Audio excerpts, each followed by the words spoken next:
bagi saya tu Saro ni okey lah kan, sebab dapatlah bantu kami ni yang serba nak kata kurang tu kurang lah juga kan. Lepas lah sesak-sesak kita nak tambah nak beli barang-barang apa tu lah, kami ni sebagai rakyat ni nak berterima kasih lah kat kerajaan kan, sebab dikatakan semua dapat kan bantuan macam ni kan, tak ada lah nak pilih memilih kan, boleh juga merasa kan.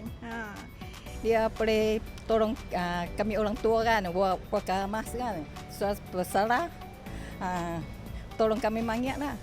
Kami pasal tak ada masuk lah sekarang.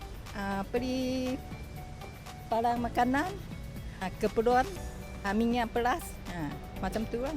Sangat banyak terima kasih kepada kerajaan untuk program ini.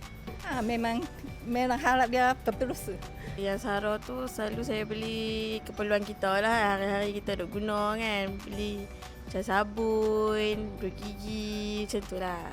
Macam membantu lah, jadi kita tak payah fikir dah, memang dah dapat dah. Kita boleh beli terus lah apa yang kita nak beli tu. Terima kasih sebab bagi bantuan tu kat kami, seringankan beban kami sikit lah nak beli tu kan. Walaupun 100 tu cukup sebenarnya, kalau kita boleh manfaatkan 100 tu, tak beli benda merapu ke apa kan. Benda tu penting kita beli lah. Saya beli sebagai student, saya beli macam Maggi apa semua tu lah. Gigi apa semua tu saya beli tu lah. Manfaat dia ringankan beban lah, banyak lah ringan dia tu. Lepas tu kalau boleh tu nak lagi lah. Terima kasih banyak lah, semoga ada lagi lah ke depan.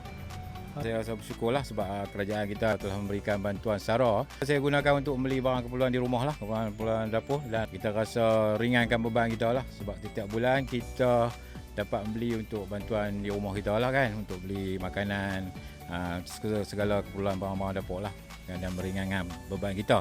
Dan kita harapkan bantuan ini dapat diteruskan lah untuk tahun-tahun yang akan datang. Saya ingin mengucapkan ribuan terima kasih kepada Kerajaan Madani kerana telah pun memberi bantuan Saro ini, dan semoga kita kata diteruskan untuk tahun-tahun yang akan datang.